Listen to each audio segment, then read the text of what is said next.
पिछली लोकसभा के चुनाव में 19 में उन्होंने सपा बसपा गठबंधन में कहा था कि भाजपा साफ हो जाएगी। अतिथि महान आई गई न।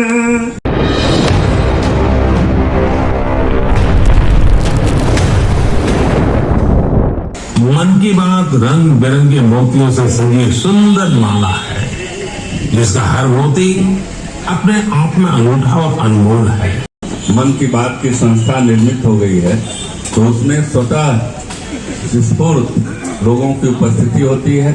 और लेकिन इस बार कुछ विशेष परिस्थितियां रही। आदरणीय प्रधानमंत्री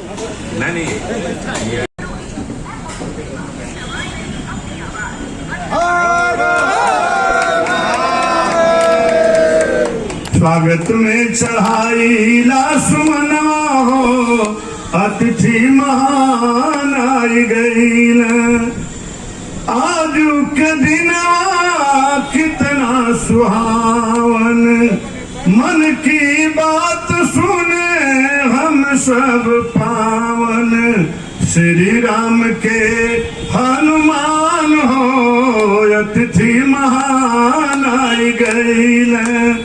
स्वागत में चढ़ाई लासुमनवा हो, अतिथि महान आई गई।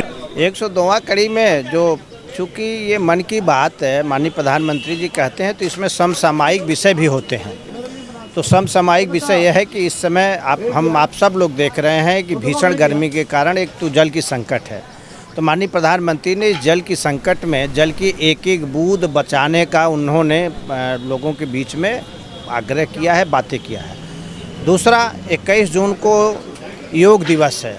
अंतर्राष्ट्रीय योग दिवस 21 जून को पूरे विश्व में मनाया जाएगा। तो श्रद्धेय माननीय प्रधानमंत्री जी ने उस दिन विशेष रूप से 21 जून के लिए पूरे विश्व, भारत ही नहीं पूरे विश्व को एक साथ योग करने के लिए तथा स्वस्थ रखने के लिए उन्होंने प्रमुख रूप से ये अपनी प्रेरणादायी विषय हम लोग बीच। अखिलेश यादव तो ऐसे बोलते रहते हैं। 22 की विधानसभा में उन्होंने एक बार कह दिया था कि समाजवादी पार्टी 400 के 400 सीट जीतेगी। पिछली लोकसभा के चुनाव में 19 में उन्होंने सपा बसपा गठबंधन में कहा था कि भाजपा साफ हो जाएगी।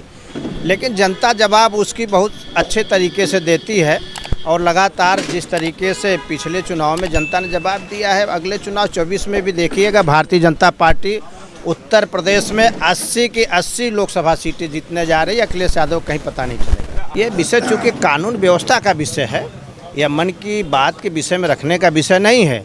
माननीय प्रधानमंत्री जी सदैव चाहते हैं हमारी केंद्र की सरकार, प्रदेश की सरकार कि समाज में शांति व्यवस्था बनी रहे, आतंकवाद, नक्सलवाद, उग्रवाद पर नियंत्रण हो। तो यह कानूनी रूप से होना है, इसलिए इसका मन की बात में विषय रखना कोई ज़रूरी नहीं है। जो आवश्यक चीज़ें होती है निश्चित तौर से समय समय पर माननीय प्रधानमंत्री जी अपने विषयों को रखते हैं।